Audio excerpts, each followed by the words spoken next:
गोरखपुर से बड़ी खबर। उत्तर प्रदेश के मुख्यमंत्री योगी आदित्यनाथ ने पीएम स्वनिधि योजना के तहत आयोजित रोजगार मेले में कहा, आज शारदीय नवरात्रि की महाअष्टमी तिथि है और आज 40,000 युवा मिशन रोजगार के तहत रोजगार प्राप्त करेंगे और लगभग 600 करोड़ से अधिक का ऋण भी प्राप्त करेंगे। इसके लिए मैं सभी को बधाई देता हूँ। गोरखपुर से ब्यूरो रिपोर्ट। आप याद करिए, जब हम लोगों ने प्रदेश के अंदर परंपरागत उद्यम को वन डिस्ट्रिक्ट वन प्रोडक्ट के माध्यम से आगे बढ़ाने का कार्य किया था, लोग कहते थे क्या होगा इससे, ये तो मर चुका है, इसमें काहे आप अपनी एनर्जी लगा रहे हैं। मैंने कहा ये मरा नहीं है, मरी उन लोगों की सोच है जो इसको मृत बोल रहे हैं। ये जीवंत है और ये हमारे पूर्वजों की धरोहर है। हम इसको प्रोत्साहित करेंगे, इसको टेक्नोलॉजी के साथ जोड़ेंगे, इसको पैकेजिंग के साथ जोड़ेंगे, इसको मार्केटिंग के साथ जोड़ेंगे। और परिणाम क्या हुआ, हमने 18 में योजना शुरू की।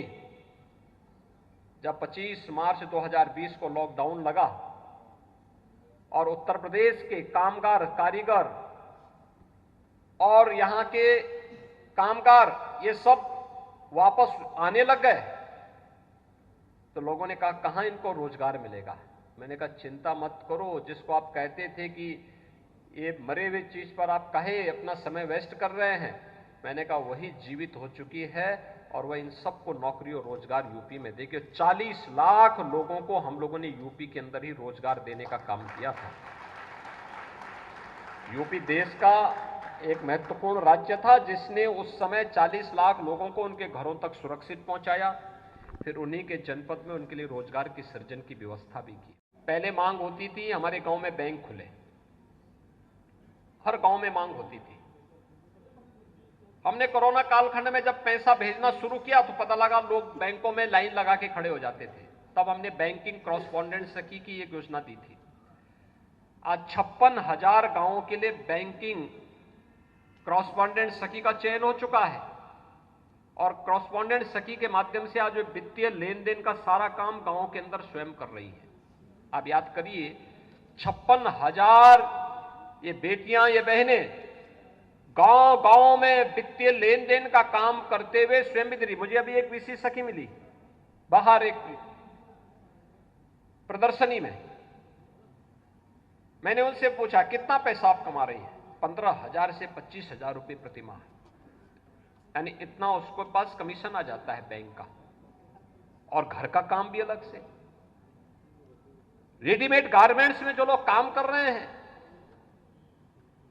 वे भी इतना पैसा कमा दे रही है। भदोई से एक कारपेट बनाने वाले एक कारीगर से मैंने पूछा कितना कमा लेते हैं, उसने कहा 12 से 15,000 हर महीने कमा ले रहे हैं। यानी घर में बैठे बैठे रोजगार का भी सृजन और घर गृहस्थी का भी सफलतापूर्वक संचालन, ये सभी काम एक साथ हो सकते हैं। हमें थोड़ा प्रयास किए जाने की आवश्यकता है। और याद रखना, जिसके पास परिश्रम करने का जज्बा हो, सामर्थ्य हो,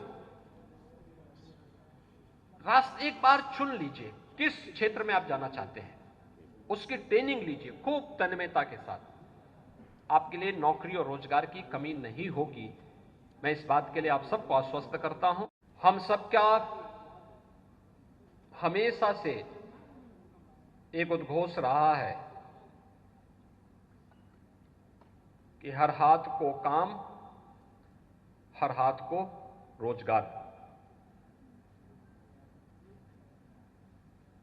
हर हाथ को काम मिले, हर खेत को पानी मिले। यह भारतीय जनता पार्टी प्रारंभ से ही सोचती थी। जब पंडित दीनदयाल उपाध्याय जी ने यह नारा दिया था, तब लोगों को लगता था कि क्या यह संभव है, लेकिन वह प्रधानमंत्री मोदी जी ने 2014 में देश के प्रधानमंत्री बनने के बाद उसको हकीकत में बदलने का कार्य किया है। अनेक ऐसी योजनाएं, भ्रष्टाचार मुक्त व्यवस्था के लिए सबसे पहले जनधन अकाउंट, हर हाथ में स्मार्टफोन आ गया। डीबीटी के माध्यम से धनराशि का हस्तांतरण प्रारंभ हो गया। डिजिटल इंडिया के माध्यम से हर एक गांव को, हर एक व्यक्ति को डिजिटली सक्षम बनाया गया। इससे रोजगार के सृजन हुए। Make in India, startup India, stand up India, PM मुद्रा योजना और इन योजनाओं को आगे बढ़ाते बढ़ाते आज पीएम विश्वकर्मा तक की इन तमाम योजनाओं को आगे बढ़ाने का कार्य जो प्रधानमंत्री मोदी जी के नेतृत्व में हुआ, इसने आज भारत की युवा को अपने ही देश में नौकरी और रोजगार की ढेर सारी संभावनाओं को आगे बढ़ाया है। आज उसी का परिणाम है कि गोरखपुर में जो एक बृहद रोजगार मेला का आयोजन किया गया है, इसमें 120 प्रतिष्ठित कंपनियां भागीदार बन रही हैं। और मैं तो इस बात को कहता हूं, प्रशासन से भी कहूंगा, व्यावसायिक और टेक्निकल एजुकेशन के साथ साथ कौशल विकास से जुड़े हुए विभागों से भी कहूंगा, श्रम और सेवायोजन विभाग से भी कहूंगा कि जितने भी युवा यहां आए हैं, इन सभी युवाओं को रजिस्ट्रेशन अनिवार्य रूप से करवाइए और इनको अनिवार्य रूप से रजिस्ट्रेशन कराने के बाद जिन्हें रोजगार का पत्र प्राप्त होता है, अच्छी बात है। जिन्हें नहीं हो पाता है, उनका रजिस्ट्रेशन करवा करके उनको किसी न किसी इंडस्ट्री के साथ पीएम इंटर्नशिप स्कीम या सीएम इंटर्नशिप स्कीम के साथ जोड़िए और उस दौरान उन्हें मानदेय के लिए केंद्र और राज्य सरकार मिलकर के आधा मानदेय देगा, आधा इंडस्ट्री देगा।